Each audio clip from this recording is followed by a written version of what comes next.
ഈ ചെടികൾ വളർത്തിയെടുക്കുക എന്ന് പറയുന്നത് അത്ര ഈസി ആയിട്ടുള്ളൊരു കാര്യമല്ല അല്ലേ? ഇതിനെപ്പറ്റി കൂടുതലൊന്നും അറിയാതെ ഇതെങ്ങനെ പരിപാലിക്കണം എന്നറിയാതെ ഇതിലോട്ട് ഇറങ്ങിത്തിരിക്കുന്നതും അത്ര നല്ല കാര്യമല്ല.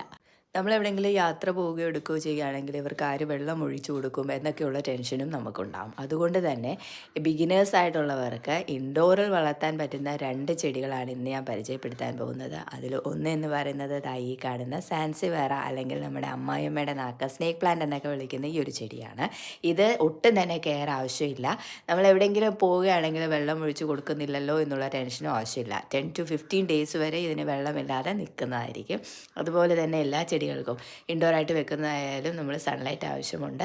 എന്നാൽ ഇത് സൺലൈറ്റ് ആവശ്യമില്ലാത്തൊരു ലോ ലൈറ്റ് പ്ലാന്റ് കൂടിയാണ്. ഇനി അടുത്തതെന്ന് പറയുന്നത് നമ്മുടെ സീസി പ്ലാന്റ് ആണ്. ഈ ഒരു ചെടിയും നമ്മുടെ സ്നേക്ക് പ്ലാന്റിൻ്റെ കാര്യം പറഞ്ഞതുപോലെ തന്നെയാണ്. വെള്ളം അത്രയും അത്യാവശ്യമില്ലാത്ത ഒരു ചെടിയാണ്. 10 ഡേയ്സ് വരെ അല്ലെങ്കിൽ ഒരു 2 വീക്സ് വരെയും ഇതിന് വെള്ളം ഒഴിച്ചു കൊടുക്കാതെ ഇതേ രീതിയിൽ തന്നെ നിലനിർത്തി കൊണ്ടുപോകാൻ പറ്റും. അതുപോലെ തന്നെ ഈ ഒരു ചെടിക്ക് വെട്ടവും അധികം ആവശ്യമില്ല. അതിനേക്കാൾ ഉപരി എയർ പ്യൂരിഫയിങ് ആയിട്ടുള്ള ചെടികൾ കൂടിയാണ് സീസി പ്ലാന്റും സാൻസിവേറായും. അപ്പോൾ ഈ 2 ചെടികളും ലോ ലൈറ്റിൽ വളരുന്നതായതുകൊണ്ട് തന്നെ നമുക്ക് ധൈര്യമായിട്ട് ബെഡ്റൂമിലും വെക്കാവുന്നതാണ്. എല്ലാ ടോക്സിസിറ്റിയും മാറ്റി നമ്മുടെ ഒരു എയർ പ്യൂരിഫൈ ചെയ്തു തരുന്നു.